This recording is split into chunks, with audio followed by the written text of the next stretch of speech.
Selamat malam saudara-saudara sekalian, kita bersyukur ya di tengah-tengah liburan ini juga masih ada kesempatan kita bersama-sama melanjutkan PA kita. Kita akan membahas Kisah Rasul 5 ya pada malam hari ini.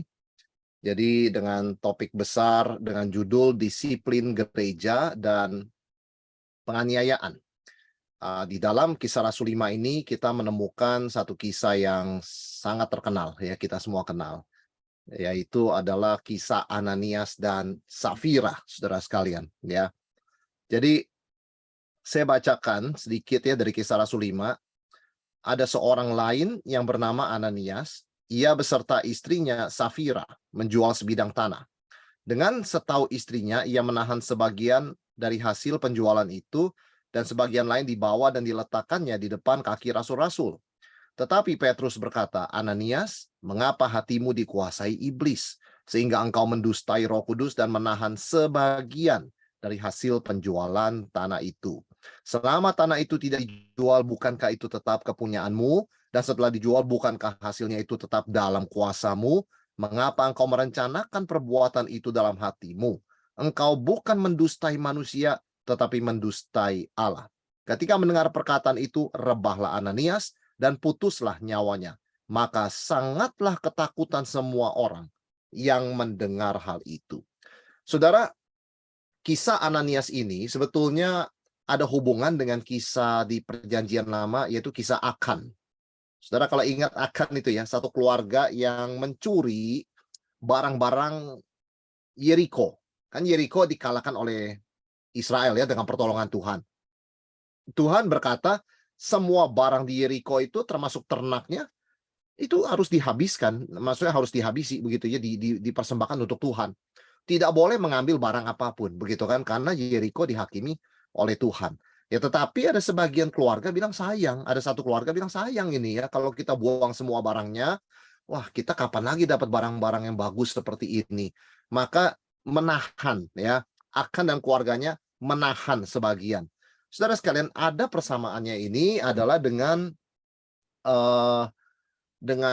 istilah menahan ya. Istilah menahan itu di dalam bahasa Yunaninya ya, nospiso itu saudara sekalian ya. Ini istilah yang sama digunakan baik di dalam Perjanjian Baru di sini maupun di dalam Yosua yang tadinya memang bahasa Ibrani ya, tetapi ada versi Septuaginta menggunakan kata yang sama. Maksudnya apa saudara sekalian? Di dalam Yosua 7 Tuhan berkata, kalian orang Israel menahan barang-barang yang seharusnya dipersembahkan untuk Tuhan. Kamu tahan. Ya. Akibatnya Israel setelah itu mereka berperang kalah dengan kota kecil namanya Ai. Loh, kok lawan Yeriko yang bertemboknya tebal begitu bisa menang? Kok lawan kota kecil Ai bisa kalah? Kata Tuhan, kalian menahan persembahan. Kalian menahan sesuatu, ya. Ternyata setelah dicari tahu apa sih menahan, keluarga Akan mencuri barang-barang dari Yeriko. Tuhan bilang tidak boleh. Kalau sudah menang perang harus menghabisi, mempersembahkan semuanya ke Tuhan. Tidak boleh dibawa. Akan menahan. Nah, saudara sekalian, kesalahan Israel ini disebabkan oleh satu oknum bernama Akan dan keluarganya. Prinsipnya apa? Dari kata ini, saudara sekalian, dari kata menahan, baik Ananias maupun Akan. Dosa satu orang atau satu keluarga menyebabkan seluruh bangsa menerima konsekuensinya. Orang Israel kalah perang lawan Ai. Pasti ada yang mati di medan perang. Dan mereka heran. Kok melawan Yeriko yang begitu kuat kita bisa menang? Melawan Ai kita bisa kalah. Kan ada konsekuensinya. Dan itu disebabkan oleh dosa satu keluarga. Yang menahan apa yang harusnya dipersembahkan untuk Tuhan. Jadi ini problemnya menahan, saudara sekalian ya. Kita tahu ini akibatnya buat Israel. Dan itu ada konsekuensi buat bangsa. Nah, bagaimana dengan Ananias? Sama juga. Peristiwa Ananias bukan sekedar berbohong, ya. Bukan sekedar kenapa ya Tuhan begitu keras ya? Orang berbohong langsung rebahlah dia, begitu kan? Putuslah nyawanya. Saudara, bukan soal berbohong, tetapi ini adalah sebuah dosa dari satu keluarga yang mengancam keutuhan, kekudusan, dan kesatuan gereja. Mula-mula yang masih baru dan sedang berkembang. Ya problemnya itu, saudara sekalian, Ananias menahan ya sebagian dari apa yang dia bilang ini semuanya hasil penjualan tanah. Nah, ini adalah sesuatu yang eee, berbahaya saudara sekalian untuk gereja pada waktu itu. Kenapa? Kalau saudara baca tadi, kita baca ayat pertama, ada seorang lain yang bernama Ananias. Kenapa disebutkan ada seorang lain? Karena sebelumnya kita berhadapan dengan Barnabas yang menjual seluruh hartanya, tanahnya, dan mempersembahkannya di kaki rasul-rasul, begitu kan? Ada seorang lain bernama Ananias. Jadi dia mau meniru, tetapi membohongi. Nah, itu kan berbahaya, saudara sekalian ya. Tapi apa yang kita bisa pelajari sejauh ini dari peristiwa Ananias ini, saudara sekalian? Gereja itu tidak sempurna, ya. Gereja mula-mula tidak sempurna. Kita seringkali membayangkan gereja mula-mula itu sangat sempurna, ya, semua orangnya saling mengasihi, bertekun di bawah rasul-rasul, pengajaran rasul, berdoa senantiasa, berbagi. Iya betul, tetapi tidak sempurna karena ada Ananias di dalamnya, saudara sekalian, ya. Dan orang-orang seperti ini. Jadi gereja tidak selalu bersatu, tidak selalu kudus, begitu loh.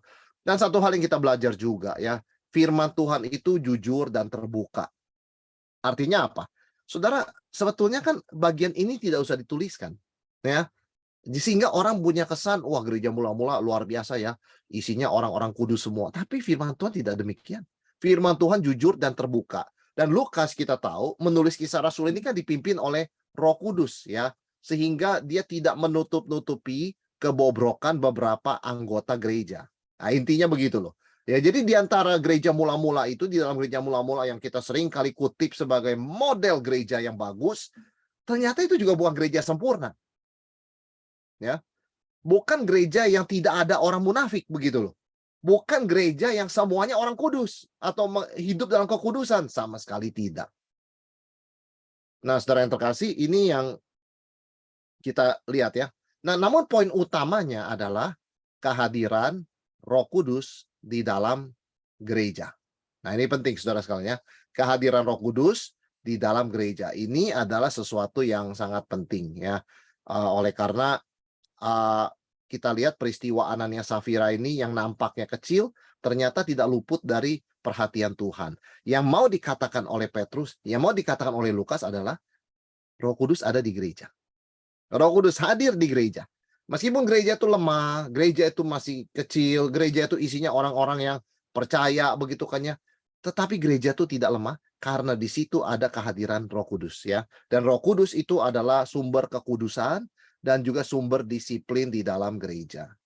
Saudara terkasih, jadi ini yang kita terhibur ya. Artinya begini, kalau kita bergereja dan kita menemukan ketidaksempurnaan di sebuah gereja yang kita ikuti begitu kan, itu bukan menjadi sesuatu yang membuat kita undur begitu ya. Itu tidak menjadi sesuatu yang membuat kita give up begitu kan, menyerah saudara sekalian. Sebaliknya kita melihat gereja mula-mula juga demikian. Tapi pertanyaannya adalah adakah kehadiran Roh Kudus? Selama Roh Kudus hadir begitu ya, berarti kan kaki Dian itu tetap ada seperti dalam kitab Wahyu begitu kan. Tuhan tetap memberikan pelita kaki Dian itu di dalam gereja ya, tidak dicabut daripada gereja begitu kan. Dan di situ juga hadir Roh Kudus ya, ketujuh roh Allah. Jadi selama Roh Kudus hadir dalam gereja selalu ada harapan karena Roh Kudus adalah sumber kekudusan, artinya yang tidak kudus itu diekspos, dinyatakan dan juga disiplin ya, dikoreksi di dalam gereja. Sehingga reaksinya kan kepada gereja terhadap gereja tuh mereka sangat ketakutan. Saudara, siapa sih Ananias dan Safira ini? Ananias itu namanya berarti Allah itu murah hati. Wah, luar biasa ya. Kalau dengar-dengar nama Ananias, bagus sekali ya. Artinya Allah itu murah hati. Safira artinya cantik. Saudara sekalian, waduh ini suami istri serasi sekali ya. Yang satu Allah itu murah hati, yang satu cantik. Begitu kan? Problemnya apa ya? Problemnya Ananias dan Safira menjual seluruh tanah, tentunya tanah mereka, dan memberikan setengah hasilnya kepada gereja. Itu nggak apa-apa. Orang boleh memberikan 10%, 20%, 50%, 100%, atau tidak memberikan. Semua itu kan sukarela, ya. Tetapi problemnya adalah mereka memberikan setengah, tapi mengaku dari mulut mereka, ini sepenuhnya harga tanah saya. Saudara pikir sebentar ya, kalau satu rumah sekarang dijual 2 miliar di daerah tertentu, begitu kan? Lalu Ananias Safira misalnya mengatakan, ini saya berikan 1 miliar hasil penjualan tanah saya. Saudara, kita bisa bayangkan, kita manusia tidak perlu ya, tidak perlu kita bicara Roh Kudus ya.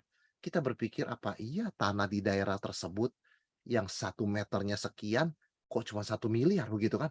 Saudara, sebagai manusia aja orang bisa menilai kan, begitu loh. Itu kan jumlah tidak bisa dikatakan 100%. Apalagi Petrus dipenuhi Roh Kudus, kok berani-berani ya. Nah, saudara sekalian, apa kesalahan Ananias dan Safira? Nah, apa motivasi mereka sampai seperti ini? Yang pertama, mereka ini adalah aktor rohani. Orang yang suka bermain sandiwara ya di dalam gereja, kesalehan palsu, dan mereka juga mau meniru Barnabas, begitu kan? Tetapi eh, tidak seperti Barnabas begitu ya aslinya. Jadi ini yang pertama adalah mereka adalah aktor rohani ya, artinya ada kemunafikan, ada kepura-puraan di dalam gereja, begitu kan, mereka mau meniru. Nah, pertanyaannya saudara sekalian berikutnya, emang salahnya apa? Mereka menjadi aktor rohani. Mereka tujuannya adalah mencari pujian manusia. Mereka melihat, wah, Barnabas dihormati orang ya, menjual tanahnya, memberikan, aduh gereja sangat berterima kasih, gereja menghormati, begitu kan ya, saya juga mau dihormati seperti Barnabas. Ya, jadi kan orang mencari pujian manusia, ya kan? Mereka mau dihormati seperti Barnabas, tapi hati mereka tidak punya belas kasihan seperti Barnabas. Nah, orang hanya mau meniru luarnya saja, tetapi tidak sungguh-sungguh dari hatinya. Betul saudara sekalian, kita tahu Alkitab mengatakan Barnabas orang baik, hatinya itu baik, hatinya penuh dengan Roh Kudus. Ya, jadi ini dua kesalahan dari Ananias Safira. Mereka aktor rohani dan mereka mencari pujian manusia. Yang ketiga, mereka berbohong tentang persembahan. Sekali lagi, mereka itu berbohong karena itu ekspresi dari ingin dihormati dan dipuji oleh manusia tanpa peduli realitanya. Dan banyak orang berbohong, saudara sekalian, karena dia mau kelihatan lebih hebat daripada aslinya. Oh ya, saya sekolah di A, B, C, padahal nggak pernah sekolah. Begitu kan? Oh ya, saya punya harta ini A, B, C, padahal tidak punya. Begitu kan? Ada orang mengemudikan mobil yang adalah bukan mobilnya, tapi mengatakan, mobil ini saya beli tahun ini. Begitu kan? Dan sebagainya. Buat apa berbohong? Nah, sepertinya memang saudara sekalian, berbohong itu adalah ekspresi dari ingin dihormati dan dipuji oleh manusia. Ya, tidak sesuai dengan kenyataan. Mengapa ini menjadi sesuatu yang besar, saudara sekalian? Padahal bukan saya katakan normal ya atau baik ya, tetapi kan sangat umum ya orang tuh berbohong. Tapi kenapa reaksi Tuhan sangat tegas dalam hal ini? Saudara sekalian, Ananias Safira berdosa bukan hanya kepada komunitas Kristen, Petrus, tetapi kepada Roh Kudus. Nah, ini penting. Ya. Roh Kudus hadir di gereja, Roh Kudus Maha Tahu, tidak ada yang bisa menyembunyikan apapun juga. Nah, ketika Ananias dan Safira mau menahan setengah dari hasil penjualan tanah mereka, mereka sedang berusaha membohongi Roh Kudus. Maka reaksi respon Tuhan sangat tegas. Yang kita bisa katakan sekali lagi, Roh Kudus hadir dan bekerja di dalam gereja mula-mula. Saudara sekalian, orang diberikan kebebasan di gereja, dia melakukan pelayanan dari motivasi apapun, ingat, kalau gereja itu ada Roh Kudus, semuanya pasti akan dinyatakan. Ya, dan Roh Kudus menyatakan dosa Ananias ini kepada Petrus, sehingga Petrus tahu kan, sehingga Petrus tanya, iya kan, Ananias, mengapa hatimu dikuasai iblis sehingga engkau mendustai Roh Kudus dan menahan sebagian dari hasil penjualan itu? Saya yakin Ananias syok, saudara sekalian. Petrus tahu dari mana? Apa dia tahu harga tanah? Apa dia tahu? No, Roh Kudus yang memberitahu, saudara sekalian. Dan Ananias kaget, Petrus tahu. Ya, jadi artinya begini, kita bersyukur kalau gereja kita masih memberitakan firman Tuhan, itu artinya Roh Kudus masih di situ. Segala motivasi yang tidak berkenan pada Tuhan, pasti Tuhan singkapkan. Saudara sekalian ya. Jadi manusia nggak maha tahu, tapi Tuhan maha tahu. Begitu kan? Dan Ananias dihakimi Tuhan saat itu juga dan dia mati. Saudara bayangkan apa yang terjadi setelah Ananias mati. Ananias langsung dikubur tanpa masa berkabung dan tanpa diketahui istrinya. Coba saudara bayangkan. Suami meninggal, dikuburkan tanpa memberitahukan istrinya. Tanpa masa berkabung. Kenapa saudara sekalian? Karena ini penghakiman Tuhan, bukan mati normal. Perhatikan ini. Ananias sehat-sehat ke gereja, Ananias bicara dengan Petrus sehat-sehat, detik itu juga tidak lama dia meninggal. Itu penghakiman Tuhan. Saudara sekalian, Sehingga orang nggak ada yang berani berkabung. Kalau berkabung berarti menyalahkan Tuhan, begitu kan? Kemudian orang juga tidak memberitahukan Safira, karena ini penghakiman Tuhan.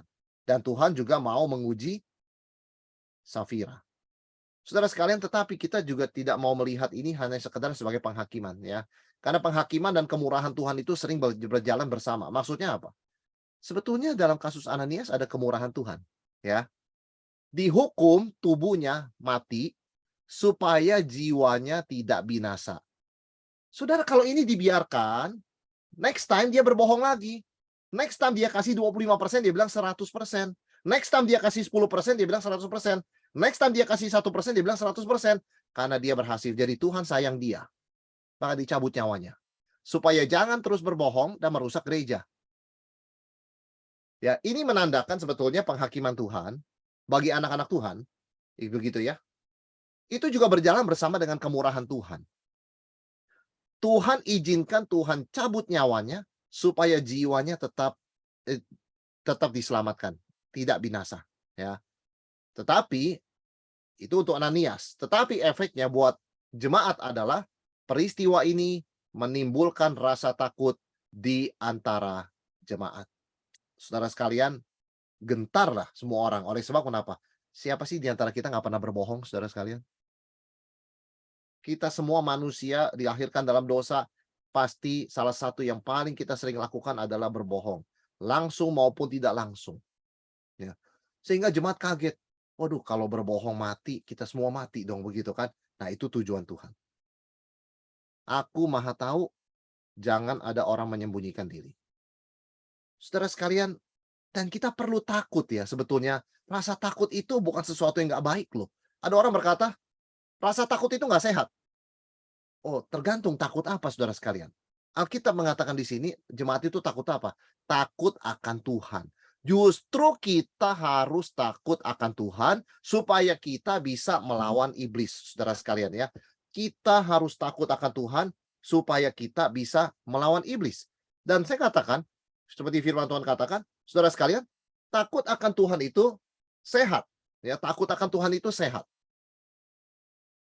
Orang percaya dikatakan hidup dalam anugerah yang besar, itu di pasal 4 2 minggu lalu kita bahas ya. Sejak orang lumpuh itu disembuhkan begitu kan ya. Dan juga di dalam ketakutan yang besar. Artinya gereja itu memang sebagai orang Kristen, gereja perlu memperhatikan dua hal ini. Satu sisi kasih Allah, ya, tapi sisi lain takut akan Allah atau kekudusan Allah. Kita bersyukur, kita datang ke gereja dengan sukacita, tetapi kita tetap menjaga punya hati takut akan Tuhan. Dan Ananias dan Safira kehilangan itu. Mereka hanya tahu Allah penuh dengan kasih, jadi apapun yang kita lakukan Allah toleransi. Ternyata tidak. Dan di sini kita melihat, saudara sekalian, menariknya, Kisah Rasul 5 ayat 3 adalah kemunculan iblis pertama dicatat setelah kebangkitan Yesus. Bukan berarti saya katakan dia nggak muncul ya, tetapi dicatat di Alkitab, ini muncul iblis, dicatat setelah kebangkitan Yesus. Sehingga Petrus berkata begini, Ananias, mengapa hatimu dikuasai iblis? Ternyata iblis nggak berhenti. Mencoba Yesus, ya kan? Mencobai murid-murid Yesus. Yesus mati, kemudian Yesus bangkit, saudara sekalian. Naik ke sorga, dia aktif lagi. Apa sih target iblis sebetulnya? Target iblis adalah gereja mula-mula yang sedang bertumbuh. Saudara, memang natur dari iblis adalah selalu aktif melawan Tuhan, selalu berusaha merusak kemurnian orang percaya. Jadi perhatikan, iblis itu salah satu pekerjaan utamanya adalah merusak motivasi kita. Dia tidak akan menyuruh orang langsung ya melakukan tindakan yang jahat begitu loh, ya kan? Tapi dia menggoda orang untuk mengkompromikan motivasi, kemurnian motivasinya. Jadi kamu berikan aja kepada gereja. Tetapi ya kamu tahan sebagian supaya kamu dipuji orang, and sebagian lagi kamu bisa pakai uangnya untuk menikmati keinginanmu begitu kan. Nah, dia cuma mentwisted motivasi, saudara sekalian. Dia bekerja banyak di faktor motivasi. Juga kepada Yesus kita ingat ya, ketika dia berusaha menjatuhkan Yesus, ketika Yesus baru memulai pelayanan, saudara perhatikan ini. Yesus baru mulai pelayanan, iblis datang. Gereja baru mulai, iblis datang. Ya, kita baru percaya, iblis datang. Kita baru melayani, iblis datang. Iblis senang dan punya metode menyerang di saat tahap pertama dari segala sesuatu yang baik. Gereja baru mulai, iblis di situ menyerang, ya. Termasuk gereja mula-mula, saudara sekalian, melalui Ananias dan Safira. Waktu Yesus baru mulai pelayanan, iblis langsung di padang gurun mengatakan, jika kamu anak Allah, ubahlah batu ini jadi roti. Saudara, apa salahnya? Yesus nggak berbuat dosa mengubah batu jadi roti. Tapi itu masalah motivasi. Kenapa kamu melakukannya? Nah, itu ya. Kemudian iblis juga menggoda Petrus. Segera setelah ia berkomitmen akan ikut mati bersama Yesus. Jadi setelah Petrus ngomong, Tuhan, meskipun semua orang meninggalkan aku tidak akan meninggalkan kamu. Begitu kan? Aku akan mati bersama dengan engkau. Nah, saudara yang terkasih, ketika Petrus baru mengatakan kalimat begitu, kemudian iblis mencobai Petrus. Yesus langsung berkata, Simon, Simon, iblis itu akan menggoncang kamu, menampi kamu. Tapi aku berdoa supaya imanmu jangan gugur. Saudara sekalian ya, iblis itu kerjanya begitu ya. Gimana orang berkomitmen, di situ iblis menggoda. Di mana orang mau mulai pelayanan, di situ iblis mengacaukan. Di mana gereja baru mulai, di situ iblis mengacaukan ya, merusak motivasi, kemudian motivasinya. Dan kita tahu juga bahwa iblis juga merasuk Yudas, saudara sekalian ya. Jadi gereja perlu takut akan Tuhan, orang Kristen perlu takut akan Tuhan. Kita bukan disuruh hidup dalam ketakutan ya. Kita dikatakan jangan takut, tapi harus takut akan Tuhan. Itu sebabnya gereja mula-mula disadarkan oleh Tuhan dengan kematian Ananias. Maka ada ketakutan yang besar begitu ya melanda gereja itu, saudara sekalian ya. Ada great fear ya, sama seperti ada great grace ya di dalam Kisah Rasul 4 ayat yang ke-33. Jadi takut akan Tuhan itu sehat. Sehat ya saudara sekalian ya. Kalau hidup ketakutan tuh nggak sehat. Tapi kalau takut akan Tuhan itu sehat. Tidak takut akan Tuhan itu tidak sehat. Jadi gereja yang sehat adalah gereja yang memberitakan, mempraktikkan kasih Allah, tetapi saat yang sama takut akan Tuhan. Takut di sini artinya menghormati, mengindahkan, ya. Kemudian sungguh-sungguh memikirkan perasaan Tuhan. Itu takut akan Tuhan. Saudara sekalian ya. Jadi berbeda sekali. Kalau kita takut akan Tuhan, kita nggak takut yang lain.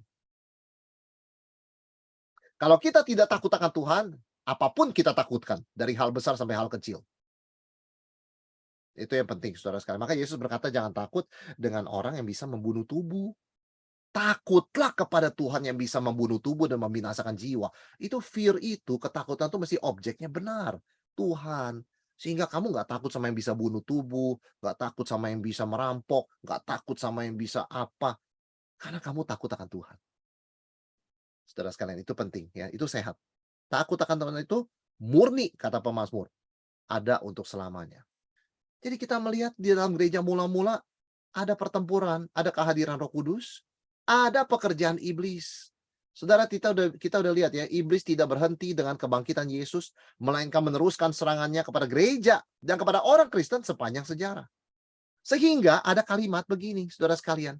Ada orang yang dipenuhi Roh Kudus, Kisah Rasul 4 ayat yang ke-31, begitu kan? Ketika jemaat berdoa begitu kan, goyanglah tempat itu, mereka semua penuh dengan Roh Kudus. Di Kisah Rasul 5 kita menemukan Ananias yang dikatakan hatinya dipenuhi oleh iblis. Jadi gereja itu rumah Tuhan, tapi gereja itu juga adalah tempat pertempuran rohani antara Roh Kudus yang mau memenuhi anak-anak Tuhan dengan iblis yang mau menguasai hati mereka. Sama-sama kalimatnya saudara sekalian ya. Filled with the Spirit, filled with the devil. Nah, orang Kristen perlu selalu waspada terhadap serangan iblis. Saudara, iblis tidak hanya menggoda, dia mau menguasai. Seperti Ananias. Saya yakin Ananias bukan satu hari punya ide bilang kepada istrinya, Safira, kita jual yuk, itu tanah kita di sana kita kan nggak pakai. Kita bilang saja kasih setengah. Menurut kamu gimana? Mungkin Safira berkata, jangan begitu dong Pak. Itu kan bohong. Besok Ananias ngomong lagi. Lama-lama Safira mungkin berkata, iya benar juga ya. Atau sebaliknya mungkin. Saudara sekalian, orang Kristen harus selalu waspada kepada serangan iblis. Bahkan ketika suami istri lagi ngobrol. Perbuatan ini kan dilakukannya oleh suami istri lagi ngobrol. Ngobrol di ranjang, ngobrol di kamar, ngobrol di sofa. Itu kita perlu selalu waspada. Jangan sampai dalam percakapan kita dalam pernikahan itu terselip siasat iblis.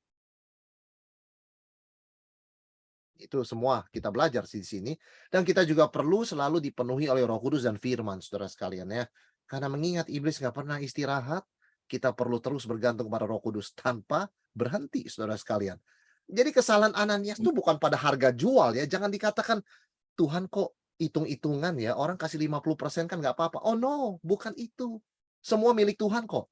Tapi bahwa dia berdusta kepada Roh Kudus yang hadir di gereja. Roh Kudus mau kasih tahu, aku hadir di sini. Kamu berbohong di gereja, kamu bohong sama Roh Kudus. Saudara, kehadiran Roh Kudus nyata melalui kehadiran para rasul yang dipenuhi oleh Roh Kudus ya. Kita coba lihat sedikit ya. Gereja mula-mula memang mempraktekkan persembahan sukarela. Artinya apa? Mau kasih boleh, nggak kasih nggak apa-apa. Mau kasih 50% boleh, 100% boleh, 10% boleh. Tidak kasih tidak apa-apa. Itu kan kondisi gereja mula-mula. Sehingga, kenapa Ananias mesti berdusta? Nggak ada yang paksa dia kok. Petrus mengatakan apa, saudara sekalian? Selama tanah itu nggak dijual, gereja nggak minta. Bukankah itu tetap punyamu? Dan setelah dijual, kamu nggak mau kasih pun nggak apa-apa. Mengapa? Itunya hasilnya tetap dalam kuasamu. Iya toh? Nggak ada paksaan, saudara sekalian. Dan ini membuat dosa Ananias lebih besar dan lebih serius. Tanpa paksaan, tanpa tekanan, Ananias dengan sukarela, inisiatif, aktif, berdusta. Saudara, Ananias bisa berkata, Rasul Petrus, kami kasih setengah aja ya. Rasul Petrus pasti berkata, puji Tuhan. Apapun yang kamu kasih dari hati yang penuh sukacita, Tuhan terima. Dia bisa kok, saudara sekalian. Nggak akan dipermalukan, nggak akan dikatakan, kenapa cuma 50%? Nggak akan. Tapi dia mau seperti Barnabas. Aku nggak mau kalah sama Barnabas. Barnabas kasih semuanya, aku juga mau. Tapi sebenarnya jangan kasih semua lah. Buat apa kasih gereja banyak-banyak? Kasih 50% aja. Saudara Petrus berkata, kamu mau kasih berapa? Gereja nggak ada yang komentar. Barnabas nggak komentar. Petrus nggak komentar. Nggak ada yang komentar. Nggak ada tarif, saudara sekalian. Tapi kalau kasih, ya udah dengan sukacita, dengan jujur, dengan sukarela. Tapi Ananias tidak melakukannya. Saudara sekalian ya. Apa sih godaan manusia kalau kita belajar dari kisah Ananias?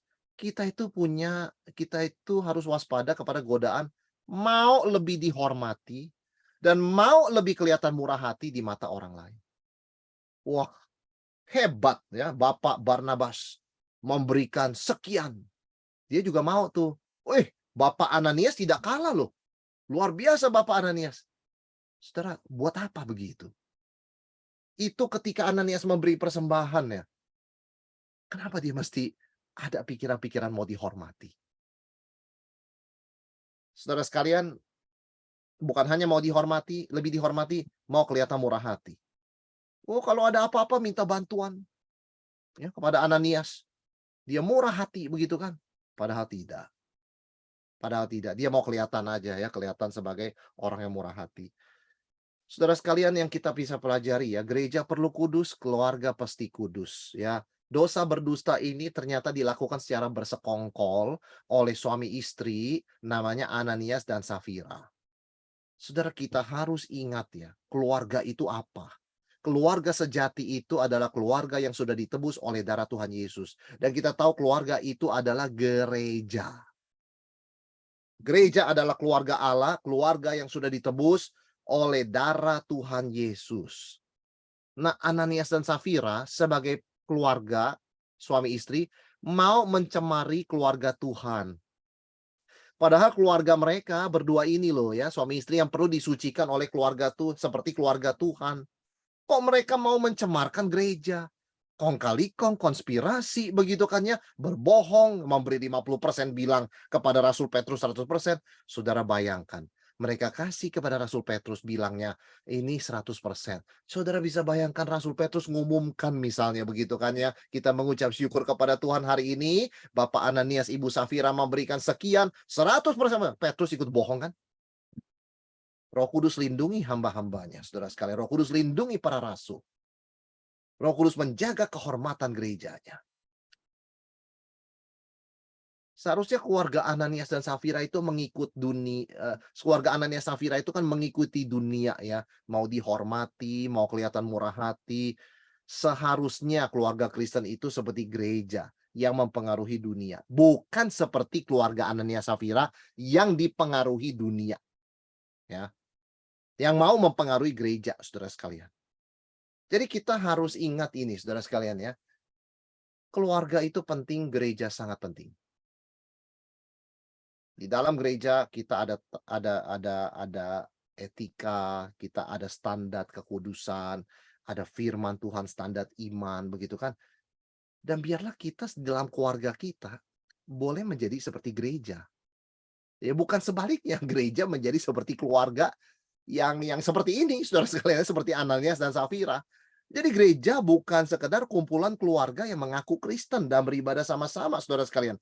Gereja itu adalah keluarga Allah yang Allah ciptakan melalui karya penebusan Kristus yang seharusnya mempengaruhi keluarga tiap-tiap anggotanya.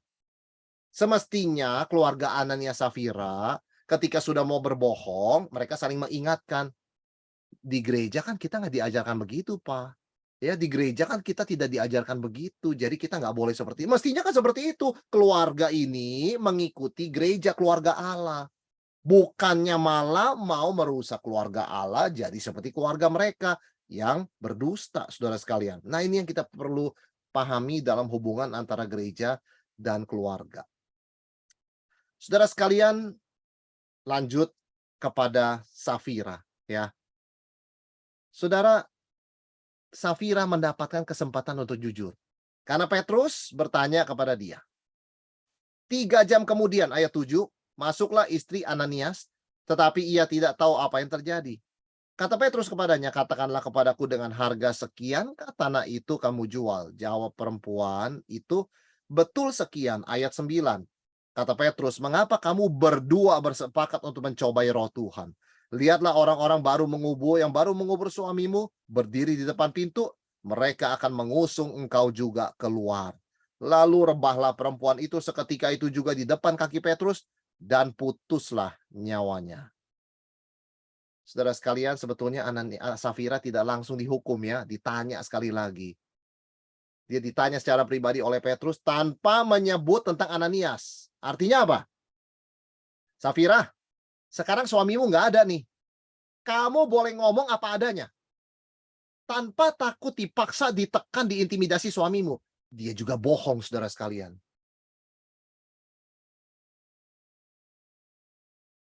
Dia mengikuti jejak suaminya. Katanya menghormati suaminya. Salah tapi. Berdusta dan dihukum Tuhan. Dan saya terus mengatakan, Safira, engkau berdosa, mengapa kamu berdua mencobai roh Tuhan? Ananias dibilang mendustai Roh Kudus. Safira dibilang mencobai roh Tuhan. Saudara, jadi dosa Ananias dan Safira itu adalah berbohong kepada Roh Kudus dan mencobai Roh Kudus. Ini mengingatkan kita akan siapa, saudara sekalian? Mengingatkan kita akan Israel yang mencobai Tuhan di padang gurun dengan memberontak dan mau kembali ke Mesir setelah ditebus dari sana. Itu mencobai. Jadi ini dosa besar ya, saudara sekalian ya. Mengetes begitu loh. Tapi orang mungkin berkata begini, Pak, Safira itu kan nunduk sama suaminya. Salah. Tunduk pada suami melanggar firman Tuhan, salah. Saudara sekalian, Safira justru berdosa karena dia lebih tunduk pada suami daripada tunduk pada Tuhan. Kita harus setia pada Tuhan di atas segalanya. Lebih daripada setia sama suami atau istri kita. Kalau suami atau istri kita mengatakan, "Pak, Ma, kita lakukan ini," dan kita tahu itu melanggar firman Tuhan, kita harus stop di sana. Kita berkata, loyalitasku nomor 1 pada Tuhan. Pada kamu nomor 2. Seorang suami nggak boleh menuntut istrinya melakukan apapun yang dia mau. Dengan alasan tunduk pada suami. Salah. Tunduk pada Tuhan number 1. Suami tunduk pada Tuhan, istri tunduk pada suami. Ya, itu kesalahan Safira. Akhirnya dia mati. Karena tunduk pada suami, saudara sekalian. Tidak tunduk pada Tuhan.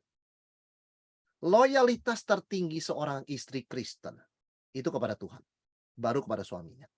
Ya, seorang istri setia kepada suaminya, tetapi kesetiaan tertingginya untuk Tuhan. Seorang suami harus setia pada istrinya. Tapi kesetiaan tertingginya untuk Tuhan.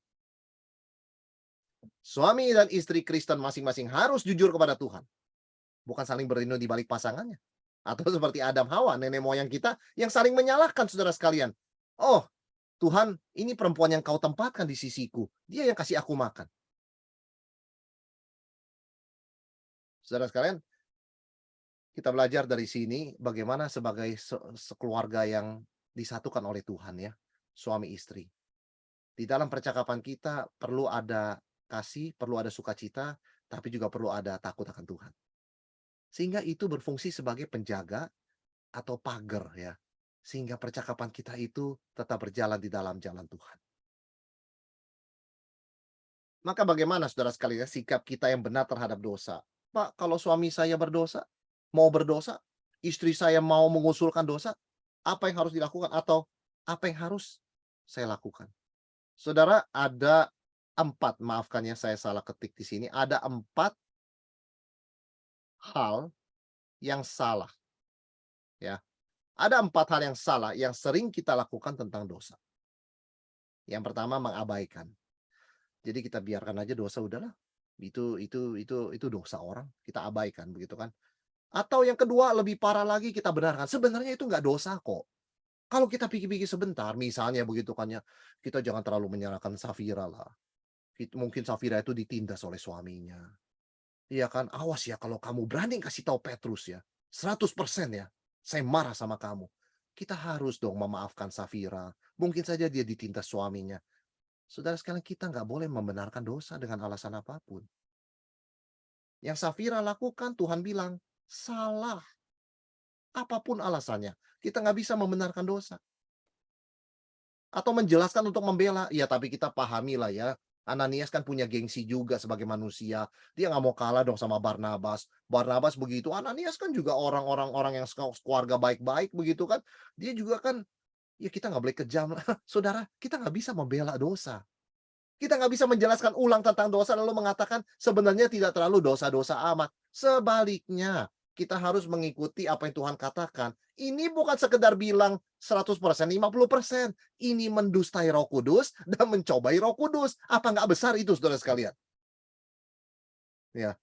Dan yang keempat yang mirip dengan yang pertama, ya kita biarkan, kita mengakui, kita nggak menjelaskan. Ya, kita tahu dosa itu dan tapi kita biarkan. Dan ini 4 hal yang kita nggak boleh lakukan tentang dosa, saudara sekalian ya. Baik dalam diri kita maupun di dalam keluarga kita ya tentunya. Di dalam kapasitas kita bisa menghandle ya. Cuman satu hal yang kita belajar, dosa itu serius di mata Tuhan sehingga Allah memberikan anaknya mati bagi dosa kita.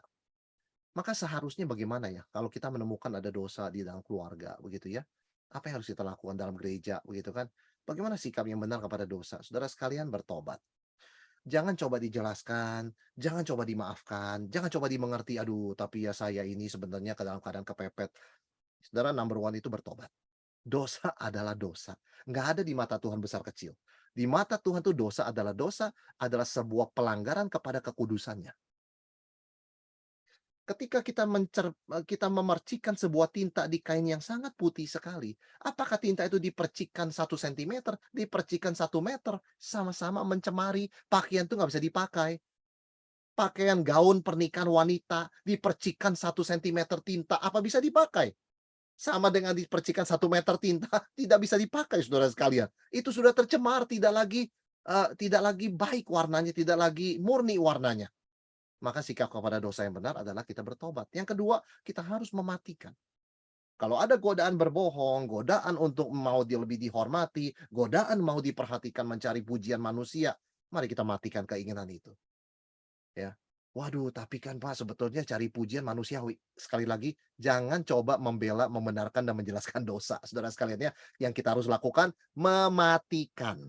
Nggak perlu kita memahami dosa. Ya, dosa adalah dosa. Ya betul kita mengerti kenapa orang bisa melakukan itu, tapi yang kita harus lakukan, action kita adalah kill sin, matikan dosa. Dan yang ketiga tentunya kita harus memutuskan hubungan kita dengan dosa dan berkata, aku memang dulu pembohong. Aku dengan istriku dulu berbohong, tapi kami sekarang ada berkata dengan benar kami anak Tuhan. Kita mati terhadap dosa. Jadi bukan hanya kita mematikan dosa, kita memutuskan hubungan kita dengan dosa dan masa lalu kita yang berdosa. Itu saudara sekalian, sikap yang benar terhadap dosa. Dan sekali lagi, kenapa ini masalah yang serius? Pada akhirnya bukan hanya masalah kekudusan, kehadiran Roh Kudus, takut akan Tuhan, kemurnian gereja. Ini berbicara mengenai kesatuan gereja. Kalau Ananias Safira dibiarkan, pecah gereja. Ya, saudara sekalian, itu yang Tuhan lihat juga. Ya, gereja disatukan, dikatakan oleh anugerah yang besar, ketika para rasul itu diberkati, dipakai Tuhan menyembuhkan orang lumpuh, tapi gereja juga disatukan oleh takut akan Tuhan, ketakutan yang besar. Great grace and great fear. Gereja tuh unity-nya dipelihara oleh itu. Dan ngatain gereja disatukan oleh kasih Allah, saling mengasihi, dan kekudusan Allah, takut akan Tuhan. Nah, apa yang akan terjadi kalau ini tidak ada? Saudara, gereja akan pecah ketika kita hanya mengasihi, tapi kompromi dengan ajaran sesat dan doktrin sesat dan dosa. Itu gereja akan pecah. Atau sebaliknya, kita hanya tegas terhadap dosa dan ajaran sesat. Wah, ajarannya murni, tapi tidak saling mengasihi. Itu gereja pecah juga. Ya, jadi gereja kesatuannya harus dijaga oleh kasih Allah dan kekudusan Allah. Sikap ucapan syukur atas kasih Allah yang besar, sikap takut akan Tuhan atas kekudusannya. Itu harus dijaga di gereja, di keluarga, dalam hidup kita sebagai orang Kristen. Kasih bukan lagi kasih kalau sudah kompromi dengan dosa. Seperti pemuda berkata kepada pemudi, kalau kamu sayang aku, mari kita lakukan hal yang seharusnya kita nggak boleh lakukan, meskipun kita belum menikah. Itu bukan kasih. Itu hawa nafsu. Kasih bukan lagi kasih kalau kompromi dengan dosa. Kekudusan bukan lagi kekudusan kalau tidak ada kasih.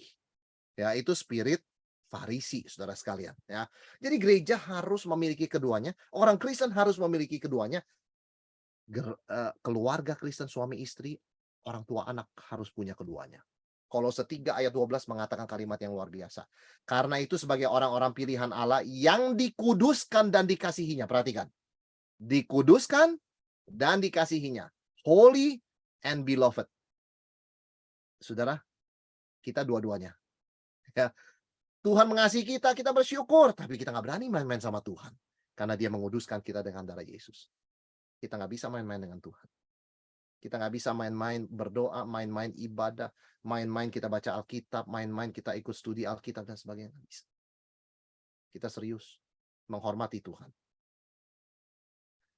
Nah, saudara sekalian, ini ya menjadi salah satu kunci dari kesatuan gereja mula-mula. Ada disiplin gereja, ada kemurnian, ada kasih, tapi juga ada kekudusan dan takut akan Tuhan. Nah, itu rahasianya. Maka kemudian Lukas melanjutkan ya di dalam Kisah Rasul ini dengan tanda-tanda dan mujizat-mujizat. Jadi dalam ayat 12 dikatakan, dan oleh rasul-rasul diadakan banyak tanda dan mujizat di antara orang banyak. Semua orang percaya selalu berkumpul di serambi Salomo dalam persekutuan yang erat. Orang-orang lain tidak ada yang berani menggabungkan diri kepada mereka. Namun mereka sangat dihormati orang banyak. Saudara perhatikan ya. Takut orang setelah dengan Ananias Safira mati. Kematian Ananias dan Safira, Tuhan pakai sebagai filter. Filternya apa? Yang pertama, untuk jemaat yang sungguh-sungguh, itu menguatkan kesatuannya. Kita harus takut akan Tuhan. Ya, kita harus jaga ini hati mulut kita ini murni, ya, berkata yang benar, memberi dari hati yang benar. Sekaligus filter untuk apa? Mencegah orang yang setengah-setengah untuk bergabung. Jangan coba-coba. Itu peringatan. Yang setengah-setengah tidak berani bergabung dengan gereja, saudara sekalian ya. Takut mati. Tuhan akan jaga gerejanya kalau ada kasih dan kekudusan. Itu ada filternya. Ya. Yang setengah-setengah nggak berani, nggak nyaman di situ, saudara sekalian ya. Yang punya motivasi sengaja ya ke gereja untuk motivasi kamu ini nggak bisa bertahan. Dan ini yang dilakukan oleh Tuhan ya. Tapi sebaliknya, filter ini juga Tuhan pakai menarik orang yang sungguh-sungguh kalau mau ikut, siap ikut 100%. Sungguh-sungguh takut akan Tuhan. Jadi dikatakan Mereka ditakuti orang, tapi mereka dihormati orang banyak ya. Ada hormat bercampur fear. Message-nya apa? Pesan dari Tuhan apa? Kalau mau join, sungguh-sungguh. Jangan setengah-setengah. Saudara sekalian ya, itu luar biasa Tuhan jaga gerejanya. Gereja mula-mula bukan gereja sempurna. Ada Anania Safira dan orang-orang seperti itu. Nggak cuma mereka sebetulnya, tapi mereka dijadikan contoh. Nah, saudara sekalian, dan setelah itu Tuhan menggunakan berbagai cara ya, sampai bayangan Petrus itu aja dikatakan bayangan para rasul itu menyembuhkan ya, bayangannya menyembuhkan. Saudara sekalian, mungkin kita punya pertanyaan, apa benar Pak bayangan Petrus, apa dia itu seperti seperti apa? Seperti Yesus apa? Yesus saja nggak pernah dengan bayangannya?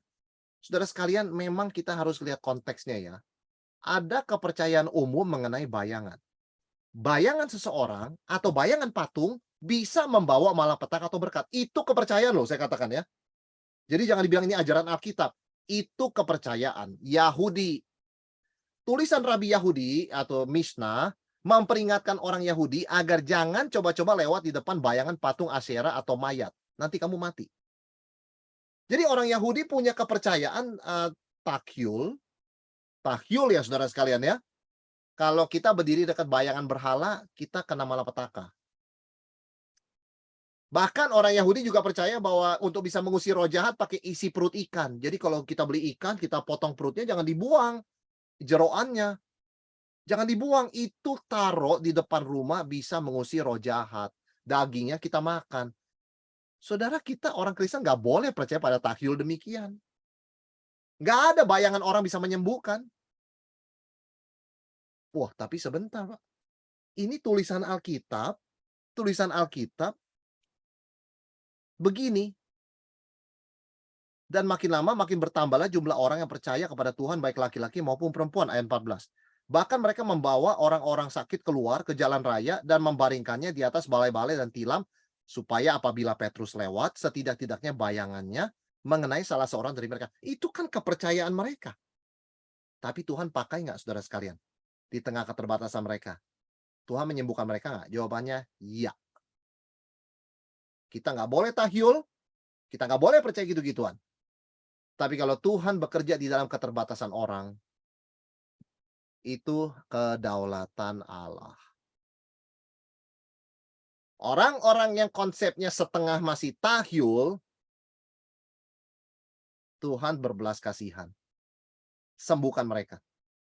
Tapi tujuannya bukan supaya mereka percaya tahyul. Tujuannya supaya mereka percaya kepada Injil yang diberitakan dari mulut Petrus dan rasul-rasul lainnya. Jangan kembali kepada tahyul dan kepercayaan yang lama.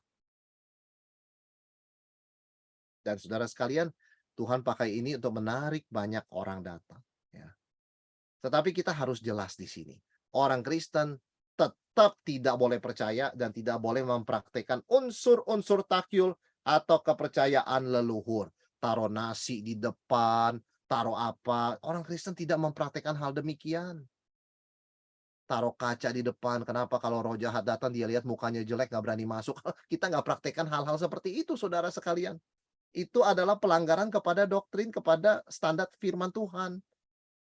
Ya, Tuhan mengizinkan sesuatu terjadi tidak sama dengan kita boleh melakukannya. Ya, tidak sama dengan kita boleh melakukannya. Ada orang katanya punya kemampuan meramal, melihat, terjadi loh, lalu kita boleh tiru, tidak boleh. Itu dari iblis, saudara sekalian. Ya kan? Kalau misalnya itu orang nggak percaya begitu kan dan sebagainya, sepertinya dia tahu masa depan, itu jelas bukan dari Tuhan. Mungkin dia ngarang atau jangan-jangan dari roh jahat, begitu kan? Nah, tapi bisa kayak dia prediksi benar terjadi? Bisa. Tuhan izinkan, bukan berarti kita boleh lakukan. Saul bertanya kepada peramal, nasibku gimana? Kamu mati di medan perang. Terjadi. Tapi boleh nggak orang Kristen tanya peramal? Tidak boleh. Lagi pula Saul sudah ditolak oleh Tuhan. Dia minta tanya sama Tuhan, Tuhan nggak jawab. Dia tidur di kemah suci, Tuhan nggak kasih mimpi, penglihatan. Dia tanya peramal. Peramal tuh ngomong, kamu mati di medan perang. Jadi Tuhan izinkan sesuatu tidak sama dengan kita boleh melakukannya. Intinya apa? Hak Tuhan bukan hak kita. Tuhan boleh, kita nggak boleh. Ya, Tuhan boleh izinkan itu, kita tidak boleh. Para rasul tetap menggunakan nama Yesus untuk menyembuhkan dan mengusir setan. Nggak ada takyul-takyulan di sini, saudara sekalian. Ya, jadi kita harus clear mengenai fenomena yang unik di dalam Kisah Rasul 5 ayat yang ke-15 ketika dikatakan mereka berharap bayangan Petrus lewat. Nah, ini cara kita mengertinya, saudara sekalian. Dan apa yang terjadi, saudara sekalian, karena dikatakan makin banyak orang itu percaya kepada Yesus, ya, pergi ke gereja itu dibimbing oleh para rasul. Wah, dan jenis orang-orang yang ikut itu orang-orang yang sungguh-sungguh loh, karena dikatakan yang setengah-setengah takut tadi kan. Berarti gereja itu bertumbuh nggak cuma jumlahnya, tapi kualitas rohaninya luar biasa, saudara sekalian. Ya. Nah, di sini kita melihat apa yang terjadi. Petrus, Yohanes, dan para rasul akhirnya ditahan oleh pemimpin Yahudi, saudara sekalian. Diperingatkan dalam Kisah 4 sebetulnya ya, jangan lagi ya mengajar dalam nama Tuhan Yesus. Oh, mereka tidak stop. Mereka tidak stop, saudara sekalian. Mereka terus memberitakan. Nah, ada 3 pelajaran penting dari konfrontasi antara para rasul dengan pemimpin Yahudi. Yang pertama kita melihat apa? Ada bahaya dari pride atau kesombongan. Kenapa sih imam-imam besar ini tetap mau mengincar para rasul? Mereka dibutakan oleh pride. Mereka tidak senang yang ikut Yesus lebih banyak dari yang ikut mereka. Mereka merasa kalah gengsi, mereka merasa mereka punya intelek, punya status sosial, punya keluarga, begitu kan, terpandang. Mereka dibutakan, ya, oleh karena kesombongan mereka itu. Mereka nggak bisa melihat Injil. Mereka tidak bisa melihat, ini kalau tambah orang banyak dari Tuhan loh. Apa apa kamu nggak pikir, ini kan ajarannya benar maksudnya dan orang bertambah banyak, bahkan ada yang mati, Anania Safira, orang pun tetap bergabung. Coba kamu pikir sebentar, mengapa kamu menolak dengan begitu mudah? Enggak, mereka terlalu sombong. Oh, enggak bisa. Kami pemimpin agama, kami sudah lama, kami sudah senior, ya. Jangan kasih tahu kami siapa benar siapa salah. Kami tahu semuanya. Wah, susah saudara sekalian ya. Itulah pride-nya mereka. Sudah jelas para rasul itu dipakai Tuhan, mereka tetap menutup mata. Nah, wujud pride terhadap Injil ini adalah marah dan iri karena Injil semakin tersebar dan makin banyak orang percaya. Yang boleh kita katakan apa, saudara? Penderitaan dan penolakan akan selalu menyertai pemberitaan Injil. Kalau saudara dan saya setia memberitakan Injil, setia menghidupi Injil, setia kepada iman yang sejati, siap-siaplah. Kita pasti mengalami penolakan. Kita pasti bisa mengalami penderitaan ya. Kita pasti bisa mengalami perlawanan. Itu bagian yang tidak terpisahkan karena Injil Kristus berhadapan dengan iblis, kuasa iblis. Injil Kristus datang ke dalam dunia berhadapan dengan kesombongan manusia. Pasti ada konflik. Pasti ada penderitaan, pasti ada kesulitan untuk kita yang mau hidup taat kepada Injil Tuhan. Tetapi yang kita belajar adalah di sini apa? Para rasul tetap tekun. Tidak down, tidak mundur, tidak give up, tidak mengatakan dulu ketika Yesus di dunia kita lebih enak hidupnya. Kenapa setelah dia naik ke surga Roh Kudus turun kita banyak disiksa? Sama sekali tidak. Rasul-rasul tetap tekun memberitakan nama Yesus. Bahkan ketika dihadapkan dengan oposisi, mereka tetap tekun dan fokus pada Kristus. Ya. Dan mereka tetap memberitakan Injil dan melakukan perbuatan kasih, menyembuhkan orang, memberitakan Injil. Dan saudara sekalian, kalau kita lihat keberanian para rasul ini meningkat ya. Mereka lebih taat lagi kepada Tuhan. Di pasal 4, kita tahu mereka ngomong kalimat begini kan, putuskan bagi dirimu sendiri lebih taat pada Allah atau manusia. Itu kan pertanyaan ya, satu permintaan. Sekarang Petrus bikin statement. Kita harus lebih taat kepada Allah daripada kepada manusia. Saudara bayangkan ya. Ini artinya apa? Para rasul semakin ditekan, semakin tidak takut. Malah semakin jelas ya. Ini konsisten dan mereka semakin teguh. Dan ingat, kita belajar dari sejarah ya. Penganiayaan tidak sedikit pun mempengaruhi kemajuan dan penyebaran Injil. Saudara-saudara, tetap berdoa untuk pekerjaan Injil, tetap berdoa untuk para misionaris, berdoa untuk kita dipakai Tuhan. Kenapa?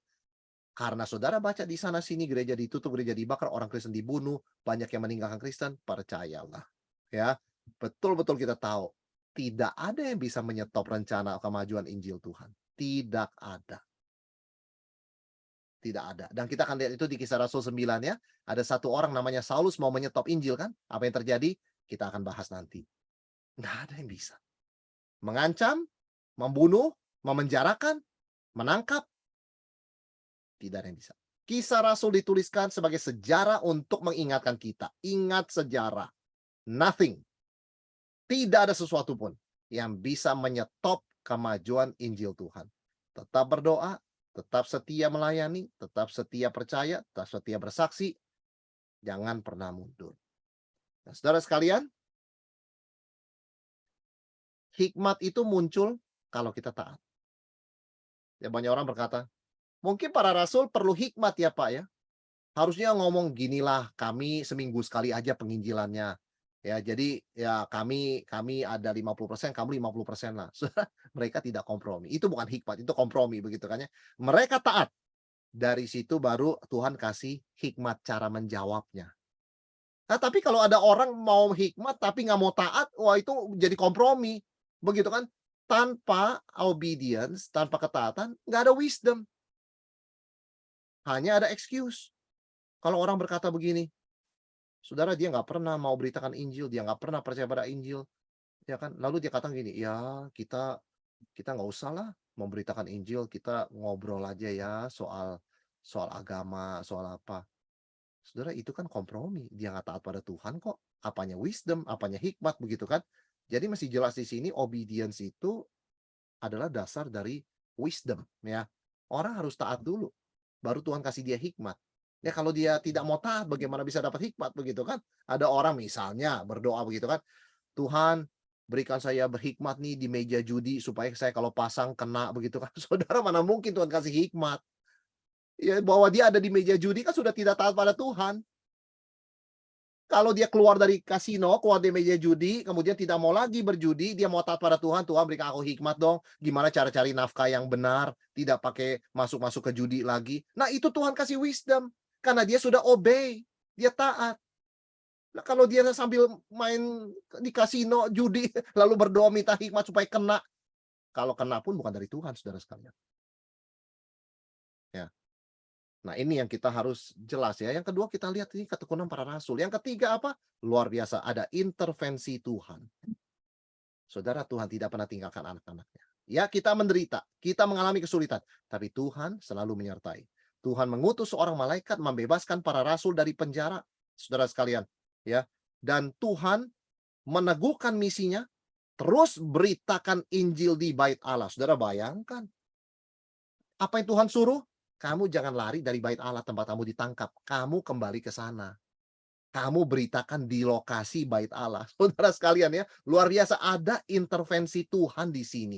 Tuhan meneguhkan misinya. Dan di sini kenapa Tuhan katakan ke Bait Allah, saudara sekalian? Oleh karena Kristus adalah Bait Allah yang sejati. Ya. Jadi itu sebabnya Petrus disuruh oleh Tuhan berkhotbah di Bait Allah supaya orang-orang mengerti jangan Bait Allah ini, tetapi Kristus adalah Bait Allah yang sejati. Dan intervensi Tuhan kita bisa lihat di mana saudara sekalian?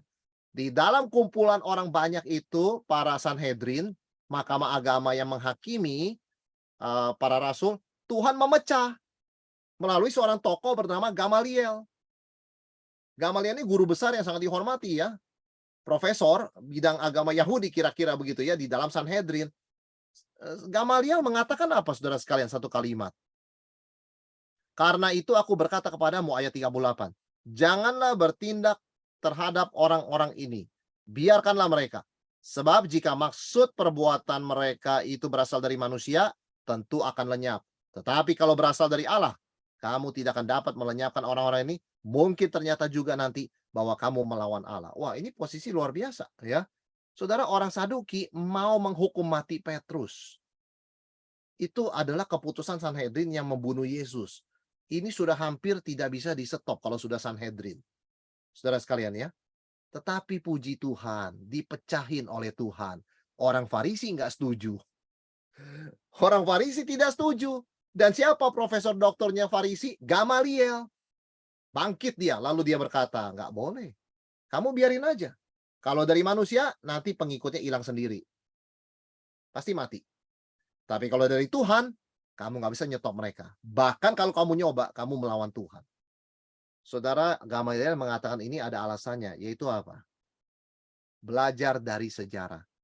Dulu ada orang bernama Teudas, ya, ada Yudas. Dia mengatakan ya, sebab dahulu telah muncul si Teudas yang mengaku dirinya seorang istimewa, mempunyai kira-kira 400 pengikut, tapi ia dibunuh dan cerai-berailah seluruh pengikutnya dan lenyap. Itu dari manusia si Teudas. Sesudah dia, ayat 37, pada waktu pendaftaran penduduk muncullah si Yudas, seorang Galilea. Ia menyeret banyak orang dalam pemberontakannya, tapi ia juga tewas dan cerai-berailah seluruh pengikutnya. Lah ini Yesusnya sudah kamu bunuh, kenapa pengikutnya tambah banyak? Awas loh, di sini dikatakan oleh Gamaliel. Hati-hati di sini. Waspada. Dari sejarah, kalau pendirinya mati, muridnya bubar. Nah, mereka kan tidak percaya kebangkitan Yesus. Betul, saudara sekalian? Mereka anggap Yesus sudah mati. Intinya begitu kan, kebangkitan itu bohong. Ya kan? Lah ini, Yesusnya sudah nggak ada, kenapa gerejanya tambah banyak? Nah, Gamaliel mengatakan, harus wait and see. Apakah dari Tuhan? Jangan melawan, ya, kalau itu dari Tuhan. Saudara sekalian, keputusannya karena split, komprominya apa? Para rasul dipecut, tapi tidak dihukum mati. Wah, itu intervensi Tuhan. Saudara sekalian, ayat 40, mereka memanggil rasul-rasul itu, lalu menyesah mereka, dan melarang mereka mengajar dalam nama Yesus. Sesudah itu mereka dilepaskan. Melarang lagi. Kisah Rasul 4 mereka larang. Nggak bisa. Di sini mereka sudah sesah, mereka larang. Mana bisa? Ayat 41 mengatakan, rasul-rasul itu meninggalkan sidang mahkamah agama Sanhedrin dengan gembira. Karena mereka telah dianggap layak menderita penghinaan oleh karena nama Yesus. Dan setiap hari mereka melanjutkan pengajaran mereka di bait Allah dan di rumah-rumah orang dan memberitakan Injil. Yesus yang ada, Injil tentang Yesus yang adalah Mesias. Luar biasa, saudara sekalian ya. Gerakan Tuhan tidak bisa di-stop dan diintimidasi oleh ancaman, oleh apapun juga, dan Tuhan berintervensi supaya Injilnya tetap diberitakan di lokasi yang Dia mau, di bait Allah, di mana ribuan orang setiap hari datang. Demikian saudara sekalian ya, Kisah Rasul 5, kita akan bersama-sama masuk ke dalam sesi tanya jawab ya.